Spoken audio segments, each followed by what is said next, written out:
Assalamualaikum warahmatullahi wabarakatuh.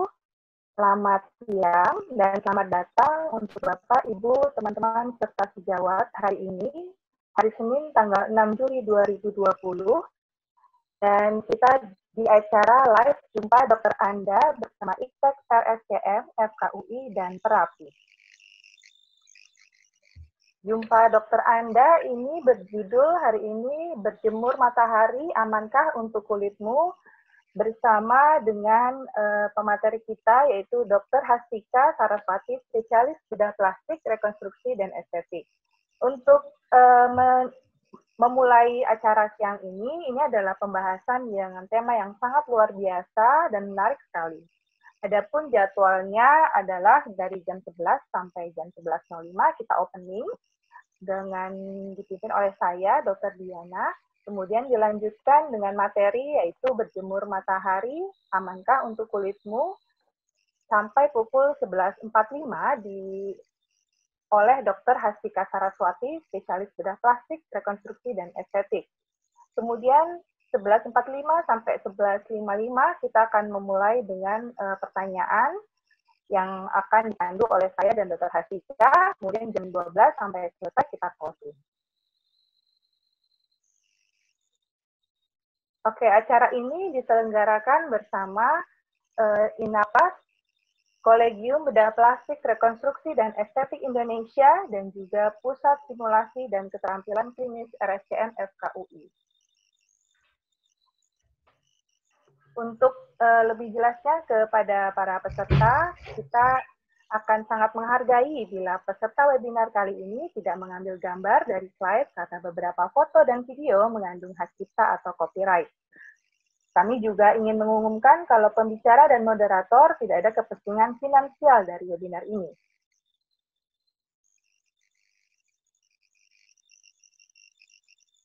Oke, Bapak Ibu sekalian, kita sedikit membahas tentang kurikulum vitae dari Dr. Hastika. Dr. Hastika ini adalah lulusan dari Departemen Bedah Plastik, Rekonstruksi, dan Estetik Universitas Erlangga, Surabaya. Saat ini beliau bekerja di Departemen Bedah Plastik, Rekonstruksi, dan Estetik di Universitas Erlangga. Baik, langsung saja kita persilahkan kepada Dr. Hastika untuk memulai materi. Silahkan, Dok. Ya, terima kasih Dr. Diana. Ya, Assalamualaikum warahmatullahi wabarakatuh. Selamat siang untuk semuanya.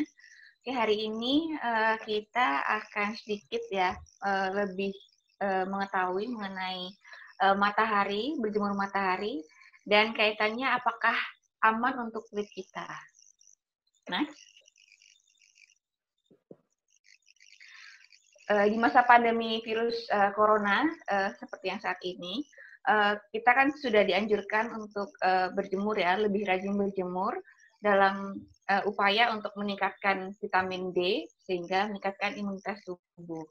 Kita juga sudah mulai bekerja keluar rumah, kemudian kita juga sudah disarankan rutin seperti senam pagi, kemudian udah banyak yang bersepeda juga dari pagi sampai siang. Sebetulnya itu bagus atau enggak sih gitu. Ternyata matahari ini selain dia berguna bagi tubuh, ternyata ada dampak negatifnya bila kita beraktivitas atau berjemur di bawah matahari dengan tidak benar. Next. Sebelum kita tahu apa dampak negatif matahari, kita harus tahu dulu matahari itu apa, sinar matahari itu apa. Jadi sinar matahari yang kita terima di bumi ini itu terdiri dari 44% cahaya tampak, kemudian 3% ultraviolet, dan sisanya adalah inframerah. Ultraviolet itu sendiri dibagi jadi 3, itu ultraviolet A atau UVA, ultraviolet B atau UVB, dan ultraviolet C atau UVC. Sebenarnya lapisan ozon kita di atmosfer itu sebenarnya banyak sudah menyerap sinar ultraviolet ini sehingga yang sampai di permukaan bumi jadi lebih sedikit. Dan pada keadaan normal, UVC ini semua terserap oleh sinar ozon, lapisan ozon. Jadi sebenarnya kita cuma menerima UVA dan UVB saja. Next. Apa bedanya ketiga ultraviolet ini? Itu dibedakan dari panjang gelombangnya. Untuk UVA dia merupakan gelombang panjang, kemudian UVB dia gelombang sedang atau medium, dan UVC ini adalah gelombang pendek. Gelombang panjang itu artinya apa? Dia gelombang panjang dia bisa menembus kulit kita sampai dermis, sampai bisa bahkan di bawah dermis, tapi dengan sinar radiasi yang kekuatan radiasinya cukup rendah. Semakin gelombangnya pendek, nanti seperti UVB dan UVC, dia kemampuan penetrasi untuk menembus kulitnya sebenarnya semakin sedikit, tapi kekuatan radiasinya atau panasnya itu lebih besar. Sehingga dari ketiga sinar ultraviolet itu sebenarnya yang paling berbahaya adalah UVC, tapi untungnya UVC tadi udah terserap di lapisan ozon. Tapi itu dengan catatan lapisan ozonnya tidak ada yang lubangnya ya. Kemudian untuk UVB dia bisa tembus sampai hanya ke epidermis saja, ke permukaan kulit. Next. Jadi kekuatan sinar ultraviolet ini di berbagai belahan bumi berbeda-beda ya, tergantung waktunya, entah pagi ataupun siang ataupun sore, kemudian musimnya berbeda dari di negara yang 2 musim dengan yang 4 musim. Paling tinggi sinar ultraviolet jelas di sinarnya lebih tinggi di musim panas, kalau yang di 4 musim, di musim semi dan musim panas juga ya, summer. Terus jarak dari khatulistiwa, semakin dekat dengan khatulistiwa tentunya kekuatan ultravioletnya juga semakin tinggi. Kemudian ada tidaknya awan juga berpengaruh. Kemudian refleksi ini maksudnya pantulan dari permukaan buminya. Jadi berbeda kekuatan sinar ultraviolet di rumput ataupun di air laut ataupun di salju itu beda-beda sama komposisi udaranya. Jadi semua itu nanti akan berpengaruh ke yang namanya indeks ultraviolet. Ada satu penelitian di Indonesia, dia mengukur indeks UV. Jadi kira-kira kalau jam 7:30 pagi ya, ini waktu Indonesia Barat ya, itu indeks UV-nya 2. 2 artinya apa? Jadi 0 sampai 2 itu berarti kekuatan indeksnya rendah sehingga aman untuk kulit. Jam 8 dia udah naik jadi 3, yaitu 3 sampai 5 itu radiasinya sedang, jadi agak berbahaya untuk kulit. Sedangkan mendekati setengah 10, jam 10 dia udah sampai 7 ke atas. Ini sebenarnya termasuk golongan yang berbahaya untuk kulit. Memang sih pada jam-jam 10 sampai jam 1, jam 2 itu memang kadar UVB-nya itu sangat tinggi. Tapi radiasinya pun sangat tinggi juga. Nah, nanti kenapa radiasi tinggi itu berbahaya? Nanti kita bahas. Kalau UVA, dia sebenarnya ada di sepanjang hari ya, dari pagi sampai sore. Next. Kemudian kita bahas dulu vitamin D. Jadi kan tadi UVB kita butuhkan dia untuk menginduksi atau mengaktifkan vitamin D3 ya. Jadi vitamin yang ada dalam tubuh kita yang berupa vitamin D2 dan vitamin D3 itu sebenarnya bentuknya inaktif. Perlu diaktifkan dengan cara diinduksi oleh sinar ultraviolet. Jadi begitu kita terpapar dengan sinar ultraviolet, kemudian akan diproduksi vitamin D yang aktif dari ginjal, kemudian baru disebarkan ke bagian yang membutuhkan seperti untuk metabolisme kalsium, untuk pertumbuhan tulang dan otot, kemudian juga bisa sebagai imunomodulator atau ini yang berperan pada sistem kekebalan. Dan dikatakan juga salah satu jurnal memang vitamin D ini punya proteksi khusus terhadap saluran nafas, jadi makanya dia bagus untuk melindungilah dari coronavirus tersebut.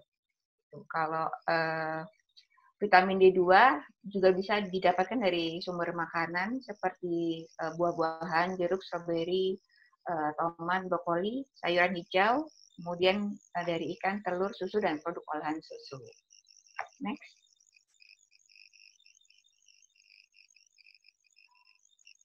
Oke, sekarang ke dampak negatif sinar matahari yang disebabkan ultraviolet ya.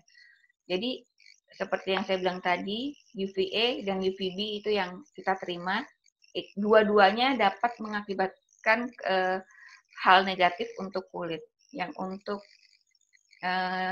yang sinar UVA, karena dia bisa menembus sampai lebih dalam daripada dermis, dia bersifat juga merusak serat kolagen. Memang serat kolagen ini nanti oleh tubuh akan diperbaiki berupa elastin. Cuman kadang produk elastin ini pun bikinnya tubuh kadang juga nggak sebagus sebelumnya gitu. Ada yang kerusakan. Dan ini kalau terjadi berulang-ulang setiap hari kita kena UVA tanpa proteksi, ya lambat laun kulit kita pun elastinnya nggak bagus. Akibatnya apa? Akibatnya kulit jadi kering, kemudian kasar, terus keriput seperti itu. Jadi UVA lebih menyebabkan untuk ke yang keriput, kulit kasar, dan lain-lain. Sedangkan untuk UVB ini dia kan hanya sampai ke epidermis ya. Sebenarnya dia juga karena ada UVB, ada sel pigmen kulit kita yang namanya sel melanosit itu membentuk produksi melanin. Melanin ini, zat warna kulit ini, itu sebenarnya ada proteksi juga gitu terhadap ultraviolet. Tapi kalau radiasinya besar ya melaninnya nggak seberapa bisa memprotek. Gitu. Si UVB ini akibatnya bisa membuat kulit lebih gelap karena memicu melanin tadi dan juga membuat terbakar karena radiasi yang di epidermis tadi. Dan paparan yang sering atau terbakar yang berulang-ulang tadi itu bisa memicu sel kanker. Terbakarnya ini bisa relatif ini ya, nggak kelihatan terbakar pun misalkan dia ukurannya mikro, terbakar yang kecil banget itu bisa. Next. Nah, kalau kita tadi ya UVB terlalu sering terpapar, kemudian nggak ada proteksi, kemudian membuat terbakar mikro. Kalau lama-lama dengan radiasi yang besar, kemudian kita lama terpapar oleh sinar mataharinya, yang bisa terjadi adalah sunburn. Yang seperti kita lihat, kalau kita lihat bule-bule lagi berjemur ya, kalau kelamaan dan nggak pakai proteksi ya jadinya sunburn. Sunburn ini bervariasi ya, bisa dari yang gejalanya ringan sampai yang keberat pun bisa. Sebenarnya sunburn ini masuk luka bakar grade 1 dan bisa sembuh sendiri, cuman kan tetap nggak enak ya rasanya, ada kulit kemerahan, terus perih, bisa gatel, terus bisa bengkak, terus kalau yang agak parah bisa sampai melepuh. Dan untuk yang misalkan ada yang berjemur hampir seluruh tubuh terkena sunburn ya, dia bisa dehidrasi, kemudian demam, sakit kepala, dan kram otot. Seperti itu. Next. Nah, kalau yang mengalami sunburn, bagaimana mengatasinya? Yang jelas mandi. Kalau sunburnnya seluruh tubuh, mandi dengan air yang sejuk. Kemudian kalau enggak ya kompres aja, misalkan yang terkena sunburn wajahnya ya kompres wajahnya. Kemudian jangan lupa minum air yang cukup sebagai pengganti tadi yang sudah terdehidrasi tadi. Kemudian memakai pelembab untuk sunburn-nya kita rawat dengan kita jaga kulitnya dengan pelembab. Contohnya memakai gel lidah buaya, biasanya yang dipakai di krim-krim yang after sunbathing cream atau gel biasanya. Kemudian kapan ke dokter? Bisa ke dokter bedah plastik kalau sunburn-nya itu luas, kemudian ada tanda-tanda seperti tadi kram otot, dehidrasi, pusing, kemudian ada nyeri yang hebat walaupun dikasih obat nyeri, dan nyerinya menetap lebih dari 2 hari atau udah mulai ada demam. Next. Ini sekilas tentang pembagian tipe kulit berdasarkan warna kulit yang dibagi oleh Fitzpatrick. Ini bukan sebuah rasisme, tapi ini memang si Fitzpatrick ini membagi warna kulit karena perbedaan warna kulit itu membagi ketahanan kulit terhadap paparan sinar matahari, terhadap tanning dan burning tadi ya. Jadi contohnya kalau tipe 1 ini yang biasa bule-bule ya dengan fair skin atau kulit putih. Dia maksudnya adalah kulit putih ini dia lebih mudah terbakar tapi tidak mudah menjadi gelap, tidak mudah tanning. Jadi dia dalam waktu 15 sampai 30 menit sudah bisa terbakar tapi nggak jadi gelap. Tuh. Contoh-contohnya kalau artis, selebritis yang tipe 1 Fitzpatrick seperti kayak Emma Stone, terus Taylor Swift gitu-gitu. Yang tipe 2 dia lebih lama sih terbakar kulitnya sekitar 20 sampai 45 menit tapi juga sulit menjadi gelap. Contohnya kalau selebriti seperti Lucy Liu, ya gitu deh. Kalau yang tipe 3 dia sekitar 40 atau 50 menit menuju terbakar tapi sudah ada mulai agak menjadi gelap juga. Contohnya Sandra Bullock, artis yang dengan tipe 3. Kalau tipe 4 kebalikannya sudah ya. Jadi dia cepat tidak cepat burning tapi cepat menjadi gelap. Cepat menjadi gelapnya ini sekitar 40 sampai 60 menit. Contohnya adalah artisnya seperti kulitnya Jessica Alba. Kalau tipe 5 itu udah lebih gelap lagi kulitnya, contohnya seperti Rihanna, Beyonce. Nah, dia tidak mudah terbakar kulitnya dan dia lama waktunya untuk menjadi gelap, sekitar hampir 70-an menit. Kalau tipe 6, tipe kulit yang warna hitam ya, seperti contohnya ya adalah black rapper, itu dia hampir tidak akan terbakar kulitnya dan tapi tetap bisa menjadi lebih gelap lagi. Next.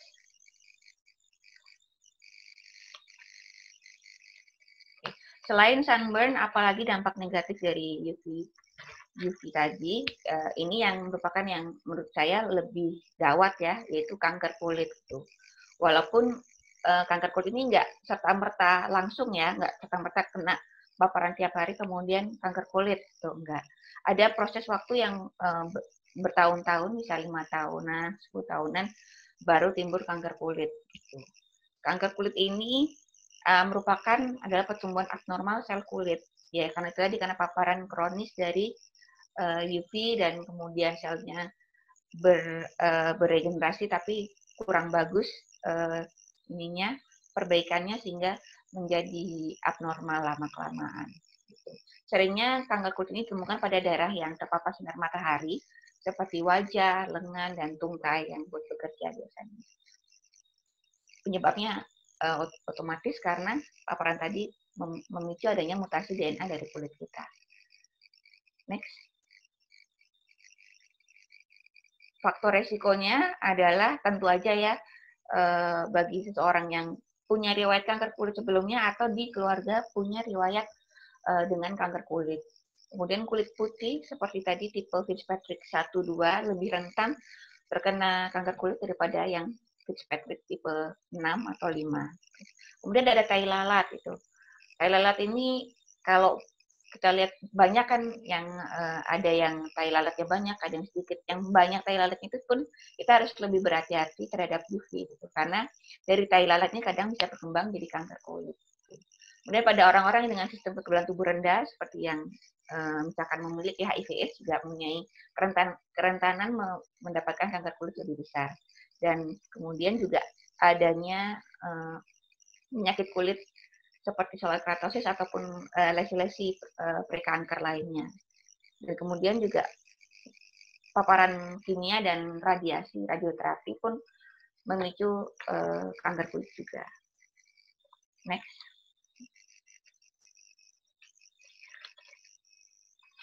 Ada 3 jenis kanker kulit yang banyak didapatkan, biasanya dibagi jadi pertama basal cell carcinoma, kemudian nomor 2 squamous cell carcinoma, dan ketiga adalah melanoma maligna. Untuk basal cell carcinoma sendiri, ini adalah kanker yang paling umum didapatkan pada kulit, hampir 80%. Kebanyakan pada wajah dan leher, tentu saja ya karena wajah sangat terpapar oleh sinar matahari. Faktor risikonya hampir sama seperti yang tadi, yaitu jenis kulitnya fetospatic 2, kemudian ada riwayatnya, kemudian pria lebih banyak terkena basal sel karsinoma daripada wanita, kemudian dengan lifestyle yang lain seperti merokok, kemudian ada paparan radiasi lainnya. Ini kalau dilihat dari slide-nya, foto-fotonya, ini adalah macam-macam basal sel karsinoma. Ini rata-rata lesinya berada di wajah ya, kalau nggak di pipi ya di dekat hidung, karena daerah itulah yang banyak menyerap sinar UV matahari. Tampilan BCC bermacam-macam ya tipenya, itu seperti ini ya, nodular, superficial, kistik, dan morphiform. Itu memang harus jam terbang yang bisa melihatnya, dan pembagian ini sebenarnya lebih ke hasil mikroskopisnya. Jadi kalau kita memeriksakan sel tersebut di bawah mikroskop bisa kelihatan jenisnya seperti ini. Kalau contoh klinisnya berbagai macam, ada yang berupa benjolan hitam seperti kayak tai lalat yang agak naik itu, kemudian bisa kayak cuman kayak luka kecil tapi gatel, kemudian ada yang berupa kayak cuman peninggian atau cuman kayak adanya pembuluh darah kecil-kecil yang menebal gitu, macam-macam. Next. Untuk kanker yang kedua yaitu squamous cell carcinoma, itu juga kedua yang paling sering. Faktor risikonya kurang lebih sama, tapi dia juga punya lesi, namanya lesi pre-kanker. Itu namanya ada xeroderma pigmentosum dan lain-lain. Intinya adalah kelainan genetik pada kulit ya bisa cepat menjadi kanker kulit di squamous cell carcinoma ini. Bentuknya juga macam-macam, ada yang cuma berupa peninggian warna putih, ada yang warna merah, ada yang bentuknya luka, lukanya susah sembuh. Terus boro-boro ada hitam seperti ini, ada kadang-kadang yang khas tuh bentuknya putih berdungkul-dungkul, keabuan, dan dia mudah berdarah kalau kesenggol. Itu khasnya squamous cell carcinoma. Next. Bentuk ketiga yaitu melanoma maligna. Ini yang paling ganas. Dia berkembang dari sel melanosit tadi, yaitu yang sel pigmen kulit. Bisa juga dia bentuknya dari seperti tai lalat atau berkembang dari tai lalat. Makanya tadi faktor risiko di awal, kalau banyak tai lalatnya kita harus lebih hati-hati karena kita harus periksa lebih teliti satu persatu. Next.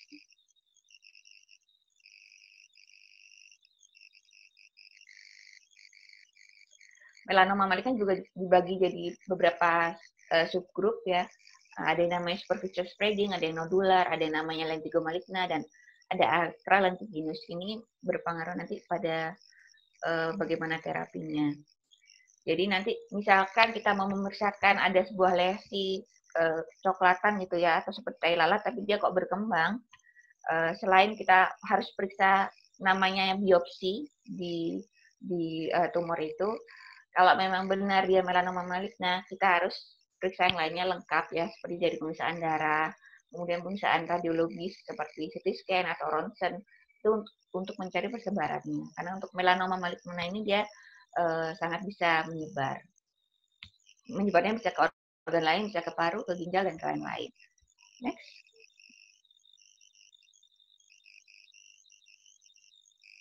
Oke. Kalau kita ragu ya, apa kira-kira misalkan kalau punya kayak tai lalat hitam gitu, membesar, kira-kira ini tumor apa enggak ya gitu. Kita coba bisa cek sendiri, jadi ada guideline dari American Cancer Society dengan rules ABCDE gitu ya. ABCDE itu meliputi A atau asimetri gitu. Kita lihat kalau tai lalat yang jinak itu biasanya bulatnya bulat sempurna ya, bulat. Kalau bentuknya udah mulai ada bergerigi ataupun agak oval yang bergerigi-gerigi juga, itu mulai curiga gitu. Kemudian border atau pinggirannya. Kalau pinggirannya itu warnanya itu nggak tegas, perbatasan dari hitam ke warna kulitnya, jadi agak-agak semu-semu, terus ada kayak ada titik-titik yang satelit di sekitarnya, itu juga wajib curiga. Kemudian C atau color ya, warna dari si lesinya tadi, Kalau satu warna gelap masih nggak apa-apa. Kalau warna gelapnya bervariasi, misalkan agak coklat tua, agak hitam, satunya lagi yang agak sebelah sana agak coklat muda juga wajib curiga. Kemudian untuk lesi D, yang diameternya lebih dari setengah senti juga wajib curiga. Kemudian itu tadi ya, tai lalatnya kok dirasa kok lebih gede ya, lebih gede, lebih lebar, atau lebih menonjol, itu juga harus curiga ke arah kanker. Jadi kalau menemukan salah satu saja di antaranya, sebaiknya diperiksakan ke dokter. Next.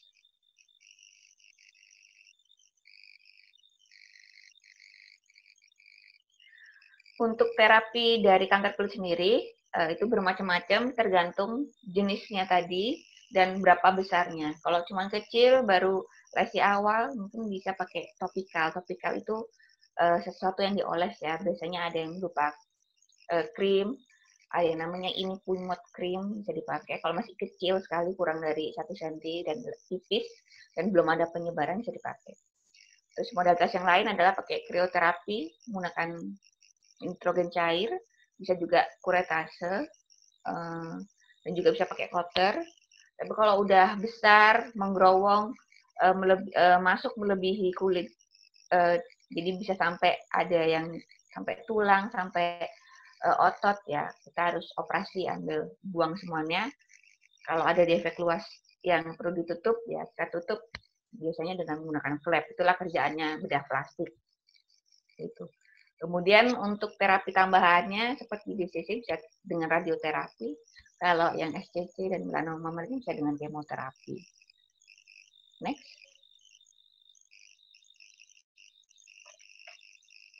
Kemudian dampak negatif yang terakhir yaitu yang skin photoaging ya, atau penuaan dini kulit. Ini mungkin yang paling ditakutkan sama ibu-ibu ya, atau mbak-mbak ya. Jadi penuaan dini kulit, jadi kulit kita terasa lebih tua, jadi gampang punya keriput dibandingkan usia yang seharusnya. Ini selain dari faktor ekstrinsik yaitu paparan sinar UV, dia juga punya faktor intrinsik yaitu genetik. Itu kalau genetiknya memang dia punya bakat penuaan dini kulit, ya dia juga akan mudah penuaan dini. Next.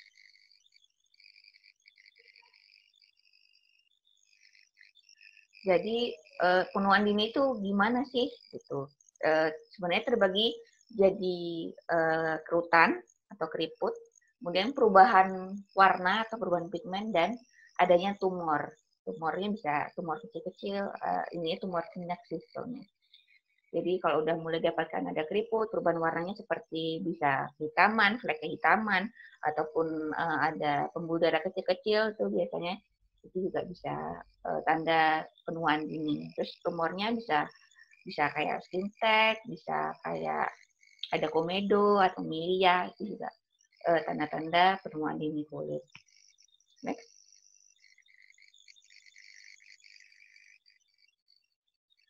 Terus bagaimana caranya mengatasi penuaan dini kulit? Ya sebenarnya yang paling efektif adalah hindari matahari, karena memang itulah penyebabnya. Tapi kan kita nggak mungkin ya menghindari matahari, jadi yang bisa kita lakukan adalah memproteksi diri dari sinar UV tadi. Sinar UV yang dengan radiasi yang sangat besar. Jadi kita bisa bantu dengan tabir surya, ataupun ya kita pakai pakaian yang tebal untuk melindungi dari UV. Next.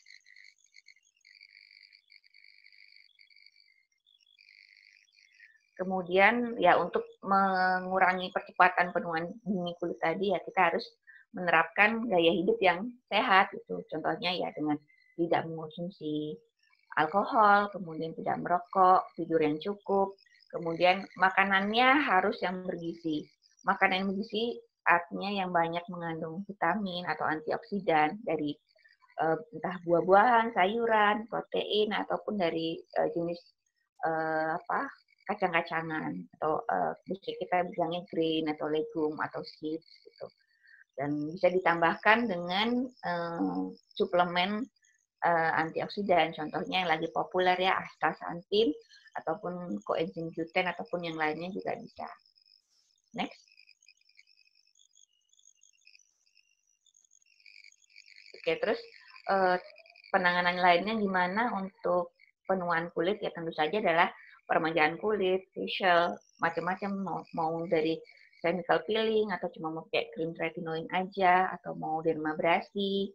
Terus untuk kalau keriputnya bisa coba untuk botox, kemudian bisa dengan ada yang namanya PRP, platelet rich plasma, kemudian bisa dengan laser, bisa pakai IPL, radiofrekuensi, HIFU, atau sampai kalau ada yang atrofi sekali bisa menggunakan filler, mau baik filler dari hyaluronic acid atau dari fat graft. Kemudian kalau ada yang keriput turun banget bisa pakai thread lift atau facelift dan lain-lain. Zaman sekarang udah banyak sekali modalitasnya. Next. Terus apakah semua orang bisa berjemur? Ternyata tidak ya. Ada beberapa orang dengan kondisi penyakit tertentu itu yang disarankan tidak boleh terkena matahari. Lebih baik tidak terkena matahari. Ada ini 3 penyakit yang paling sering didapatkan, yaitu pertama Xeroderma pigmentosum. Xeroderma pigmentosum ini dia adalah kelainan kulit bawaan dari lahir. Kulitnya cepat kayak scaling gitu. Ada sisik-sisiknya, terus ada berbeda warna, terus kering. Nggak cuma kulitnya yang kering, tapi juga matanya juga kering, kan kelihatan di fotonya ya, merah itu. Jadi dia kalau terkena matahari dia pasti lebih kulitnya jadi lebih rusak, jadi lebih kering dan sebagainya. Kemudian pasien dengan albinisme atau kita kenal albino. Albino ini dia tidak punya sel pigmen, tidak punya sel melanosit. Tidak ada yang memproteksi dia dari UV. Makanya kalau kena matahari sedikit atau kena UV sedikit ya dia pasti akan terbakar. Bolak-balik terbakar bisa memicu kanker kulit. Makanya tidak disarankan untuk terkena matahari. Jadi dia kalau mau keluar harus pakai tabir surya ataupun pakai pakaian yang tebal. Dan yang terakhir adalah lupus. Ini sebenarnya penyakit autoimun, dimana kalau dia terkena matahari dia reaksi imunnya lebih besar sehingga menyebabkan berbagai gejala ya, macam-macam. Kalau lupus ini ada yang nyeri sendi, terus ada yang gangguan kulit bisa, gangguan ginjal bisa, gangguan paru-paru bisa, dan sebagainya. Next. Kemudian ini terakhir untuk tips berjemur matahari yang aman, nggak cuma berjemur aja ya, tips untuk misalkan aktivitas outdoor ataupun mau olahraga pagi, sebaiknya berjemurnya atau aktivitasnya dilakukan antara jam 7:30 sampai jam 9:30 pagi waktu Indonesia Barat, atau kalau sore dilakukan jam 3 sampai jam 4 sore. Cukup dilakukan kalau berjemur 10 sampai 15 menit aja dan tidak perlu setiap hari, cukup 2 sampai 3 kali per minggu. Kemudian kalau lebih dari itu, memang aktivitasnya lebih dari 10 sampai 15 menit, gunakan tabir surya minimal dengan SPF 24 atau 30, dioleskan 20 sampai 30 menit sebelum terkena matahari. Kemudian untuk matanya gunakan kacamata atau topi karena sinar UV ini punya dampak negatif tersendiri untuk mata. Kemudian untuk bagian perut dan punggung gunakan pakaian dengan kain yang lebih tipis ini karena kita pengennya UV itu ke bagian yang lebih kuat menahan sinar UV seperti perut atau punggung. Kemudian konsumsi air putih yang cukup. Kemudian istirahatlah atau menyudahi berjemur atau beraktivitas jika sudah terasa kulit mulai panas dan terbakar. Slide. Oke, sekian dari saya. Semoga berguna. Kembali ke Dr. Diana. Oke, Dr. Hastika. Penjelasannya sangat lengkap sekali ya. Terus semua dibahas mulai dari vitamin D, efeknya apa ke kulit kita, bisa menyebabkan kanker atau tidak. Pokoknya benar-benar lengkap.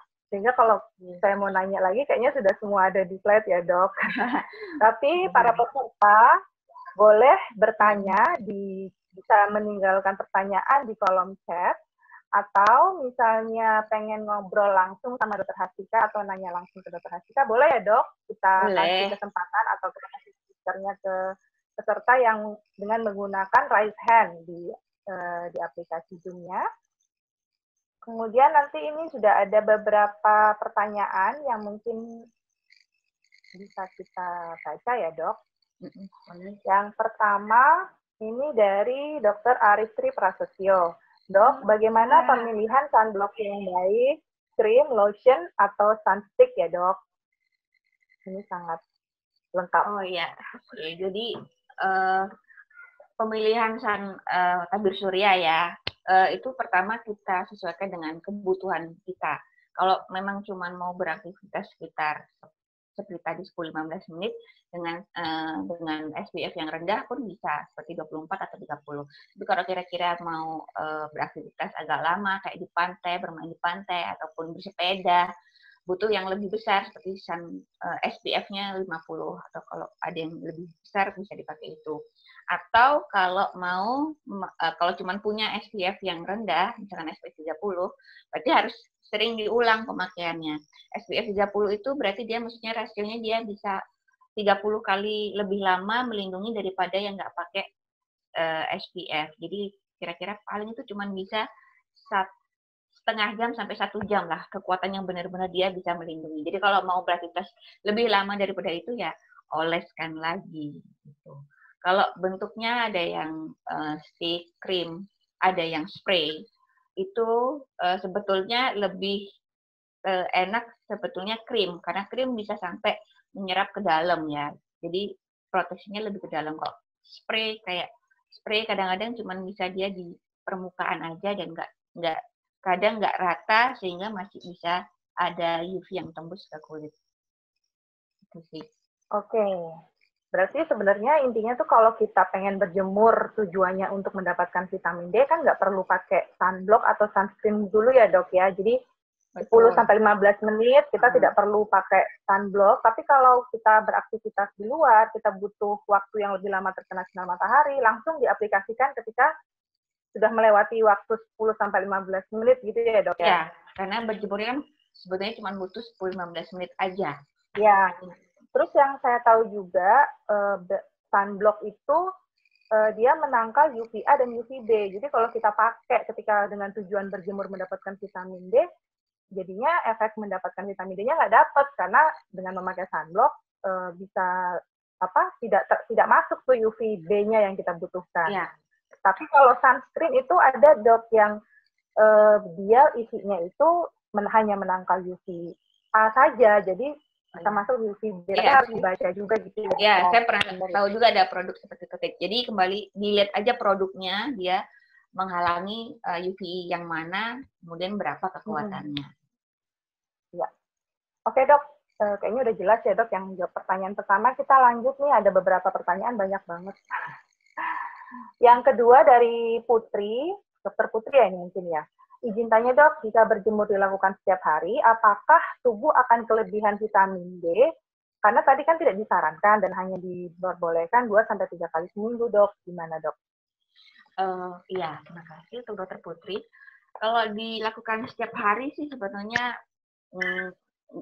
kita kalau vitamin D kayaknya nggak mungkin kelebihan ya. Malah seringnya kalau penelitian itu di survei kita tuh orang Indonesia tuh kekurangan vitamin D, sangat kekurangan.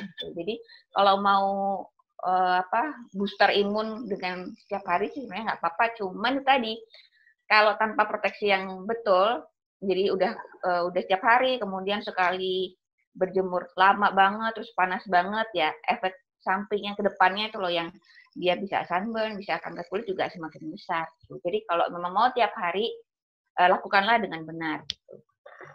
Oke dok. Dia harus dilakukan dengan benar. Kalau pun sebenarnya vitamin D itu tidak bisa mencukupi kebutuhan kita vitamin D ya dok. Bisa dibantu dengan suplemen lagi ya gitu ya. Suplemen lagi bisa ada suplemen vitamin D. Tapi walaupun kita berjemur plus makan makanan yang dengan sumber vitamin D banyak dan dengan suplemen juga biasanya tetap tidak terlalu tinggi vitamin D-nya. Maksudnya nggak akan overdosis vitamin D.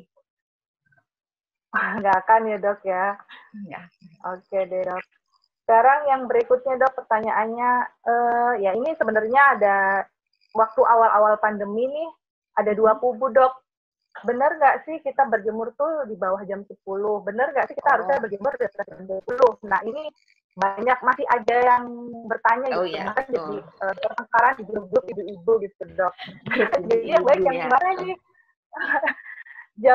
Sebelum jam 10 atau setelah jam 10 yang seperti dokter Hastika jelaskan.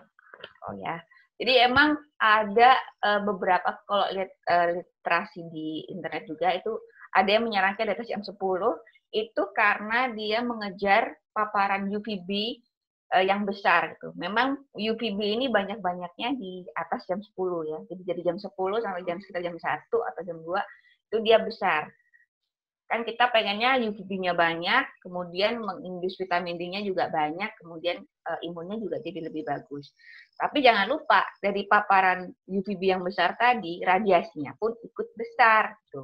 Kita kan pengennya dapat benefitnya, tapi kalau bisa nggak dapat dampak negatifnya. Jadi lebih aman kita ikut yang UVB-nya mungkin nggak terlalu banyak, nggak full 100%, mungkin 50% aja. Tapi radiasinya juga nggak terlalu besar, jadi imunnya dapat, dampak negatifnya juga semoga tidak dapat itunya lah, nggak dapat dampak negatifnya. Oke dok, berarti udah jelas ya, tadi sudah dijelaskan di slide-nya juga. Kemudian dok, ini dari Jurni Nurman, dok, apa suplemen yang baik untuk menjaga kulit agar tetap awet bila usia sudah kepala 4 dok? Usia kepala 4 ya. Jadi sebetulnya ya seperti tadi ya, nggak cuma suplemen aja, tapi perubahan pola hidup menjadi healthy lifestyle. Pertama ya minum air putih ya, air putih cukup, minimal 2 liter per hari. Kemudian tidur yang cukup antara 6 sampai 8 jam dengan tanpa gangguan ya. Kemudian makanannya yang bergizi lebih banyak. Sebenarnya makanan yang bergizi yang sebetulnya disarankan itu porsi sayurnya atau buahnya harus 2 kali lebih banyak daripada protein dan karbohidratnya. Kayak gitu. Kemudian suplemen antioksidan apa aja tuh boleh diminum. Dari vitamin C, kemudian vitamin E, terus kemudian yang tadi di contohnya ada coenzim Q10 sama astaxanthin, dan boleh yang lain-lainnya ditambahin misalkan green tea dan lain-lain boleh.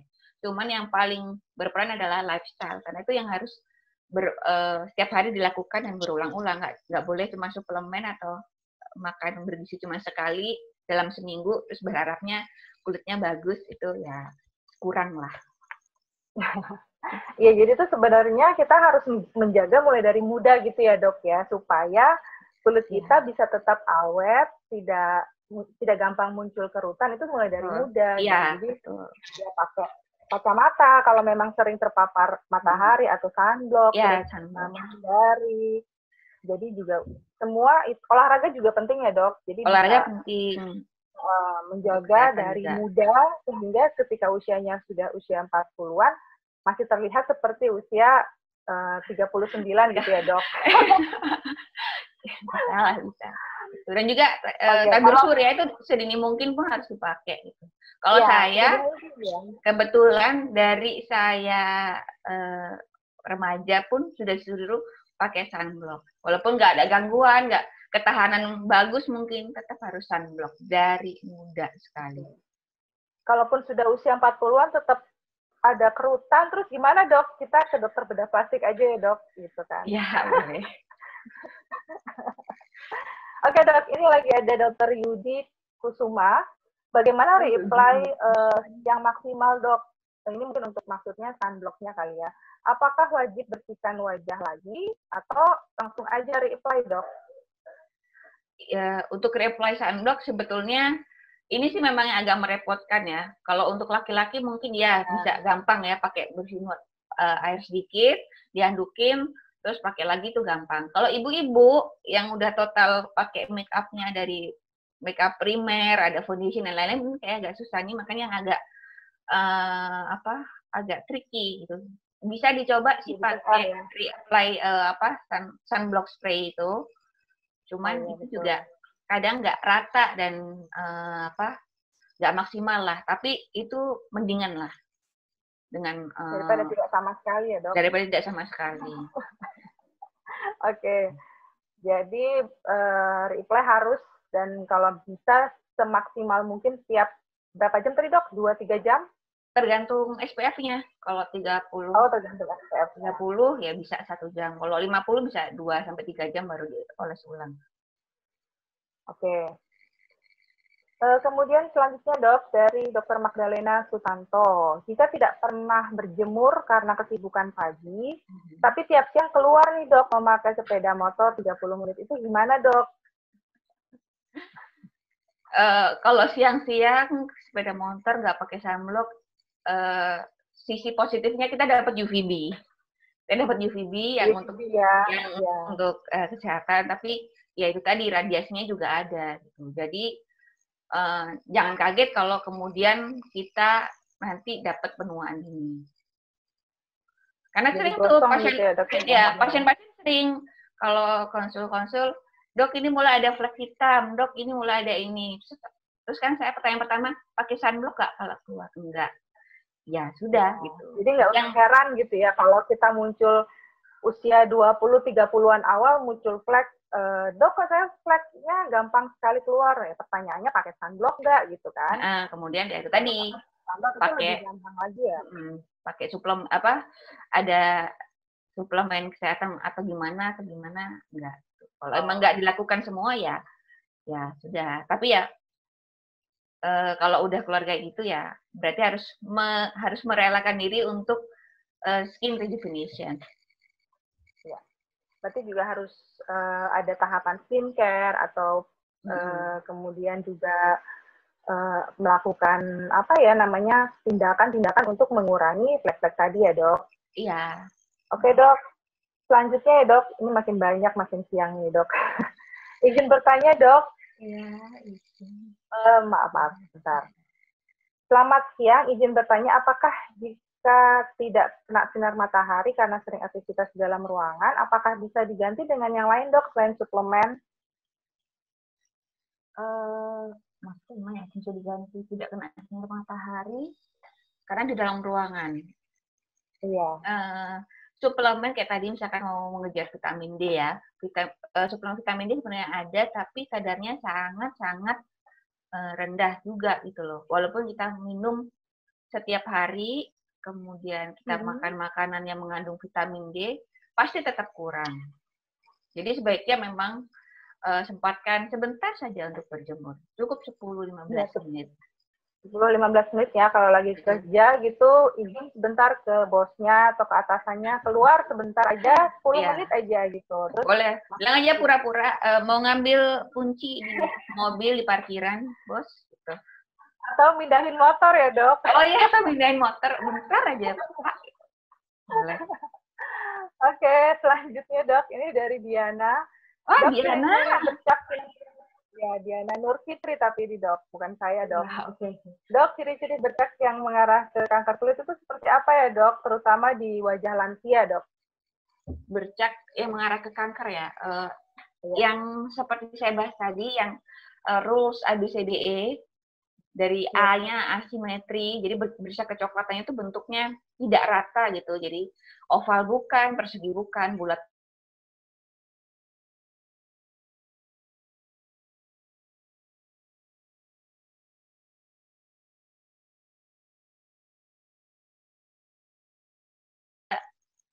ada peninggian juga, ataupun ada cekungan, terus kemudian bikin luka, terus kadang ada berdarahnya juga, kadang-kadang seperti itu, atau ada benjolan.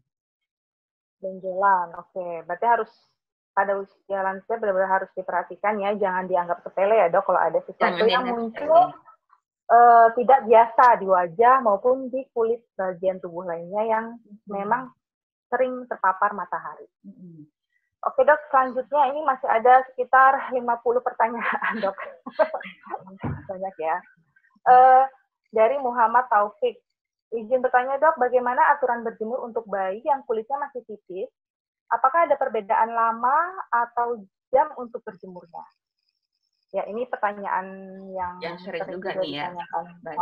Jadi kalau bayi karena kulitnya jelas lebih tipis, proteksinya pun harus lebih ekstra. Jadi kita juga memilih memilih sinarnya itu dengan paparan yang jangan terlalu besar. Jadi jangan yang kayak tadi yang jam 10 ke atas. Jadi lebih baik jam 10 ke bawah, kalau bisa pagi aja sekitar jam 7, jam 8 pagi. Kemudian durasinya juga 10 sampai 15 menit. Kemudian itu tadi hindari mata harus ditutup. Terus sebisa mungkin cahayanya lebih ke arah perut dan punggung aja yang lebih tahan terhadap matahari. Oke, Dok. Jadi ini juga pertanyaannya sudah terjawab ya. Memang bayi itu kulitnya beda sama kulit dewasa. Jadi kita dewasa harus juga tahu nih gitu. Kira-kira di kulit kita kalau kena matahari jam segini nih terasa perih atau gimana? Nah, di kulit kita aja perih, apalagi di kulit bayi gitu ya, Dok ya. Kemudian Dok, kalau bayi sambil dicek kalau dipegang kulitnya udah terasa panas ya udah stop gitu. Walaupun belum 10 menit. Iya. Dan selalu sambil bawa susu ya, karena kan resiko dehidrasi tetap ada. Gampang ya, Dok, gampang terkena dehidrasi ya kalau bayi. Ya, Dok, selanjutnya ini dari Dokter Pang izin bertanya, kalau menderita psoriasis artritis, waktu berjemur yang terbaik dan berapa lama, Dok? Untuk psoriasis artritis berarti kita berjemurnya untuk mendapatkan imun tadi ya, sama sih rata-rata sama. Baiknya pilih yang di bawah jam 10 aja, 10 sampai 15 menit. Kalau memang pengen setiap hari juga nggak apa-apa, asal dilakukan dengan benar. Lebih baik juga itu tadi ya, arahkan mataharinya ke daerah punggung atau perut ataupun kaki pun boleh. Gitu. Jadi untuk daerah-daerah itu bajunya tipis aja, untuk wajah dan yang lainnya harus diproteksi. Oke, Dok. Sekarang dari Dokter Vina. Dok, misal pakai foundation SPF 25, terus ditambah bedak SPF 15. Apa jumlah SPF-nya bisa diakumulasikan? Misal aktivitas di bawah terik matahari yang baiknya pakai SPF 40. Terima kasih, Dok. Ini bisa dijumlah nggak, Dok? Nih, 25 tambah 15, itu udah 40. Kan harusnya memang sekitar 40, itu gimana? 25 sama sebenarnya sih nggak bisa ya, karena kan makanya kita starting point-nya itu sama gitu loh. Starting point-nya misalkan kita pakai foundation sama bedaknya buat aktivitas jam 7 kan, misalkan jam 7. Ya udah dia hitungan menitnya dimulai dari jam 7. Jadi ngitungnya terbanyak 25 lah dapatnya. Tidak bisa dijumlah ya, Dok? Nggak bisa dijumlah. Oke, Dok. Terus berikutnya Putri Ayu, Winiasih, bagaimana dengan orang-orang yang memiliki defisiensi vitamin D, Dok? Perlu waktu berapa lama yang dibutuhkan untuk berjemur? Apakah tetap 10-15 menit saja, Dok? Jadi sebenarnya pertanyaannya ini ya seputar waktu dan waktunya. Ya. Kalau dari saya tetap 10-15 menit aja gitu. Karena takutnya pun walaupun kita udah memilih di jam-jam dengan radiasi UVB yang rendah, kalau kelamaan pun tetap akan resiko terbakar, tanning tetap ada. Jadi mending dirutinkan, tapi dengan durasi yang pendek aja. Selain harus, kalau defisiensi ya harus tambah lagi suplemen dan makanan lainnya. Oke, berarti kita harus periksa dulu ya, Dok? Atau ada tanda-tandanya, Dok, kalau kita defisiensi vitamin D? Kalau yang defisiensinya nggak terlalu parah nggak akan kerasa gitu. Yang udah parah bangetnya ada penyakitnya ya. Kalau pengen tahu kadar vitamin D kita memang harus periksa laboratorium. Iya. Berarti harus periksa dulu kita nih ada vitamin D-nya berapa, perlu ditambah apa defisiensi itu harus lewat lab ya, Dok? Nggak bisa mengira-ngira. Nggak bisa. Kita nih defisiensi gitu. Oke, Dok. Selanjutnya dari Belda Melia, Dok, apabila terdapat beberapa ciri-ciri atypical mole di tubuh kita, kita harus segera cek ke dokter. Ya, mole. Atypical mole di tubuh kita harus segera cek ke dokter atau diobservasi terlebih dahulu progresif membesar atau tidak. Terima kasih, Dok. Gimana, Dok? Ya. Jadi atypical mole di tubuh kita. Tadi kan kita kalau bisa sih periksa dulu sendiri ya. Kita tahunya itu atipikal mual kan juga berarti kita periksa sendiri dulu kan. Kalau memang ada yang mencurigakan, ya barulah ke dokter untuk melakukan pemeriksaan penunjang, misalkan dengan biopsi ataupun yang lainnya. Oke dok, tetap harus diperiksakan dulu ke dokter ya kalau kita udah curiga adanya yang tidak wajar di tubuh kita atau wajah kita. Berikutnya dari Dr. Johannes Adiatna, izin bertanya, saat ini muncul beberapa alat atau teknologi sterilisasi benda atau manusia menggunakan sinar UVB. Namun tidak dijelaskan apakah UVA, B, atau C. Apakah sudah ada rekomendasi alat sterilisasi UVB ke manusia yang aman? Jadi ya tentang sterilizer ya. Kebanyakan sih sterilizer itu memakainya UVC bahkan saya pernah tahu.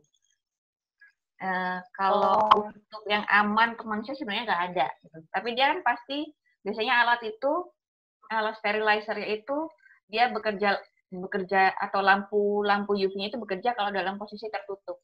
Begitu terbuka pasti dia langsung ada otomatisasi off-nya. Itu yang untuk menghindari paparan keluar bahkan ke manusia. Berarti belum ada yang aman manusia ya? Belum ada yang aman. Alat sterilisasi yang untuk kadang dulu yang zaman dulu dipakai untuk di ruangan operasi pun itu juga nggak aman bagi manusia. Makanya kalau sedang disterilisasikan biasanya ditutup semua jendelanya, kemudian kita nggak boleh masuk, yaitu untuk menghindari efek negatifnya tadi. Belum ada yang aman. Oke, berarti belum ada yang aman. Nah, ini pertanyaan selanjutnya dok, agak gimana ya? Junet Juwono, nanya dok, untuk cowok apa diizinkan pakai sunblock? Diizinkan ya dok? Diizinkan, boleh kan laki-laki pakai sunblock, boleh. Apalagi yang menjaga supaya nggak penuaan dini ya pakai sunblock. Ya, jadi sebenarnya tidak memandang jenis kelamin, mau cewek mau cowok harus pakai sebenarnya ya dok ya, kalau tidak mau cepat tua gitu ya, tidak cepat keriput dan cepat hitam dan yang lainnya. Oke, ini dari Dokter Ingrid. Siang dok, izin bertanya. Halo? Ya, dengar suaranya.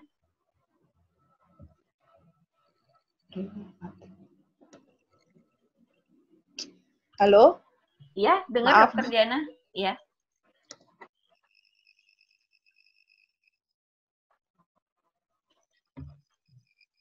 Izin bertanya, ini dari Ingrid. Belakangan juga banyak klinik menawarkan injeksi vitamin D dosis tinggi untuk menggantikan kegiatan berjemur karena menghindari flek wajah. Apakah aman dok? Dan apakah efek samping dari vitamin D yang berlebihan? Tadi yang berlebihan sudah dijelaskan ya dok ya. Mungkin yang dijelaskan injeksi vitamin D dosis tinggi dok. Iya. Untuk memang ada injeksi vitamin D dosis tinggi sekarang ya, apalagi zaman corona itu dia juga dipakai untuk sebagai adjuvan terapi ya pada pasien corona. Seperti yang saya bilang tadi, kalau mau menginjeksi vitamin D apalagi dosis tinggi, harus tahu dulu kadar vitamin D dalam tubuh kita dulu berapa. Kalau memang kurang ya nggak apa-apa pakai injeksi dosis tinggi. Dan seperti saya bilang tadi, kebanyakan sih orang-orang Indonesia nih kalau satu-satu kita periksa itu pasti kebanyakan memang kekurangan vitamin D. Tapi range amannya dosis vitamin D pun juga besar gitu. Kalau untuk apa efek samping kalau vitamin D berlebih, itu ada beberapa jurnal yang mengatakan, tapi masih belum semua disepakati. Tentu ada efeknya, tapi lebih ke metabolisme dan itu jangka panjang. Gitu. Nggak terlalu kelihatan sih sebetulnya. Apa berupa gejala apa tuh nggak terlalu kelihatan. Agak sulit kita bilangnya apa. Oke dok. Selanjutnya ya dok, dari Kevin, bagaimana perbedaan efektivitas vitamin C injeksi dibandingkan dengan sediaan oral dok? Kalau vitamin C injeksi sama oral kalau obat injeksi pasti lebih ini ya, lebih langsung efeknya lebih besar juga, karena kan kalau dengan secara oral dia masih dimetabolisme oleh lambung, usus, butuh penyerapan dan sebagainya. Jadi dosis yang ke serap juga lebih kecil, waktu yang dibutuhkan juga lebih panjang. Jadi kalau mau tanya efektif mana ya efektif injeksi. Oke, Dok. Selanjutnya lagi ini yang terakhir sepertinya ya, Dok. Oke. Untuk tabir surya daerah wajah bagusnya seperti apa ya, Dok, untuk menghindari efek samping dari pemakaian tabir surya? Saya sering temui banyak yang tidak cocok, jadi berjerawat dan timbul komedo dalam pemakaian tabir surya untuk wajah. Mohon tips dan triknya, Dok. Tips dan triknya. Jadi tabir surya memang banyak bentuknya ya. Ada juga banyak yang dikombin dengan kosmetik. Kalau kayak tadi tuh ya, jerawat sama komedo itu sebenarnya lebih ke arah komposisi zat lainnya yang ada di krim tersebut itu. Karena nggak mungkin satu krim ini isinya sunblock aja, pasti dia ada kayak kayak misalkan pengentalnya, pengawetnya, atau tambahan supaya dia lebih bisa menyerap ke dalam. Nah itu ya hal-hal seperti itu yang kadang kita nggak cocok kulitnya. Kalau gimana cara tips and triknya ya, sebaiknya nggak campur dengan kosmetik gitu, yang pisah. Misalkan foundation sendiri, sunblock sendiri. Itu sunblocknya jauh lebih aman. Dan kalau sunblock memang ya cocok-cocokan, sekali lagi cocok-cocokan. Ada yang gampang akhirnya gampang berkeringat karena krim itu, kemudian timbul jerawat. Ya harus dicari yang merek yang cocok untuk kita. Karena tiap-tiap orang kan nggak sama. Satu cocok merek A, yang satunya nggak cocok. Cocoknya merek B gitu-gitu. Cuma saya sarankan yang benar-benar murni memang untuk sunblocknya aja, nggak ada fungsi kosmetiknya. Oke, Dok. Berarti kalau memang dia gampang berjerawat atau timbul komedo, mungkin bisa pilih sunblock atau sunscreen yang non-komedogenik ya, Dok? Ya, jadi bisa mengurangi lah paling tidak gitu ya, Dok ya. Paling tidak. Oke, Dok, ini sepertinya semua sudah terjawab dengan baik sekali, juga semuanya kita sudah jawab ya pertanyaan-pertanyaan. Ini yang terakhir, sebentar Dok, ada satu Cindy. Siang Dok, mohon izin bertanya, apakah bila berjemur atau terpapar matahari dalam waktu yang lama lewat jendela tetap mendapatkan sinar UV A atau B yang sama seperti bila berjemur di luar langsung? Apakah harus tetap menggunakan sunblock? Terima kasih. Gimana, Dok? Seperti yang saya jelaskan tentang ultraviolet tadi, permukaan bumi ini dia memantulkan sinar UV. Jadi dan juga dia bisa menembus, kalau cuma kaca dia bisa tembus. Baju juga bisa tembus. Jadi kalau berjemurnya di dalam rumah tapi ada cahayanya, masih ada UV-nya, tapi tidak bisa sebesar yang di luar ruangan. Kalau perlu atau enggak sunblock, kalau sudah pantulan sih relatif radiasinya kecil ya. Jadi kalau nggak bikin panas, nggak perlu pakai sunblock. Oke, Dok. Jadi sudah selesai pertanyaannya, semua sudah kita jawab. Semoga ini kita dapat simpulkan bahwa sebenarnya pada masa pandemi ini vitamin D itu kita butuhkan untuk meningkatkan daya tahan tubuh kita. Salah satu ini, dan berjemur adalah salah satu cara yang paling mudah dan aman jika mengikuti rules yang tadi sudah dokter sampaikan. Kemudian waktunya adalah yang paling baik jam 7.30 sampai jam 9.30, cukup 10 sampai 15 menit, atau sore hari jam 3 sore sampai jam 4 sore. Jangan terlalu siang, terus memakai baju yang tipis. Kalau memang di bagian tubuh, pakai sunblock atau sunscreen di wajah jika tidak ingin cepat berkerut atau mendapatkan efek yang lainnya. Kemudian kalau terlalu lama dan terlalu sering bertahun-tahun, mungkin bisa timbul ada flek atau gangguan dari bercak-bercak di wajah. Kita harus curigai ini yang tidak wajar, apakah itu kanker kulit atau bukan. Jadi harus segera diperiksakan ke dokter ahli ya, Dok. Ya. Oke, mungkin cukup sekian kesimpulannya yang bisa saya sampaikan siang ini. Kita tutup ya dok, ini sudah waktunya sudah cukup, sudah sesuai dengan jadwal kita untuk pembahasan yang sangat menarik sekali. Semoga bermanfaat untuk kita semua. Kita mohon maaf jika ada pertanyaan yang misalnya masih belum bisa dijawab atau ada kata-kata yang kurang berkenan dari kami berdua. Tetap jaga kesehatan, jaga jarak, pakai masker, cuci tangan dengan sabun. Saya tutup webinar siang hari ini. Assalamualaikum warahmatullahi wabarakatuh. Selamat siang dan selamat beraktivitas.